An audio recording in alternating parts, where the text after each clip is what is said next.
السلام عليكم ايها الرائعون. سوف نتحدث اليوم سويا عن تمارين الترايسبس واقوى التمارين او تمارين عاديه يا جماعه، تمارين اي حد بيعملها، ولكن طبعا بيقولوا اقوى الكلام ده كله. نركز بقى في الفيديو. طيب اول حاجه بنشتغل بتمرين المسطره. الريست بتاعنا بيبقى مشدود. الريست يا جماعه اهم حاجه ما يتحركش الوضعيه بتاعته في اي تمرين. الريست ثابت، بتنزل تفرد المرفق فقط علشان تستهدف عضلات الترايسبس.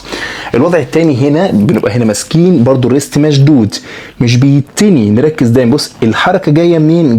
جايه من المرفق. الحركه جايه من المرفق، اتفرد واتنى، واتجاه الواير ثابت في مكانه زي ما احنا شايفين. مش بسحب على جسمي، بنزل في اتجاه اللي هو للامام زي ما انا ثابت كده بالظبط.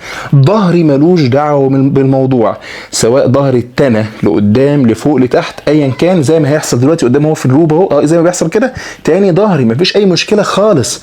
الفكره كلها ان انا بفرد المرفق وبتنيه. ممكن يكون الوزن تقيل شويه، ولكن مفيش تاثير سلبي على الظهر لان انا مش محمل عليه، وهو مش من العضلات المثبته ولا اي حاجه خالص. انا شغال هنا على المرفق، فردته تنيته وانتهى الامر يا جماعه. نفس الكلام هنا تمرين بالقبضه، برضو بعمل تاني وفرد. الريست مشدود، فردت المرفق لقدام. اي حاجه في تمارين الترايسبس بفرد المرفق لقدام فقط عشان اعمل اكستنشن للقلبو واستهدف عضلات التراي اللي انا بعملها. حلو اكستنشن دي عشان اعمل شغل بيها. تحياتي. طيب زي ما احنا شفنا كده هكذا، يبقى نفس الكلام اهو بالظبط. الريست مشدود، فردت المرفق وتنيته. تحياتي.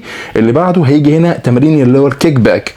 الروب بيبقى في مستوى الوسط او مستوى الجذع، مش باخده من تحت، باخده مستوى الجذع واعمل عمليه الفرد والتاني زي ما شايفين في الفيديو بالظبط. مش بجيبه من تحت، باخد الروب من مستوى الجذع وافرد تاني للخلف هكذا بالظبط زي ما انا شغال. تحياتي. ايه تاني ممكن نقوله؟ لايك وشير عشان تفيد غيرك وعشان تعرف ازاي الناس تتمرن تراي. اقفل يا ابني.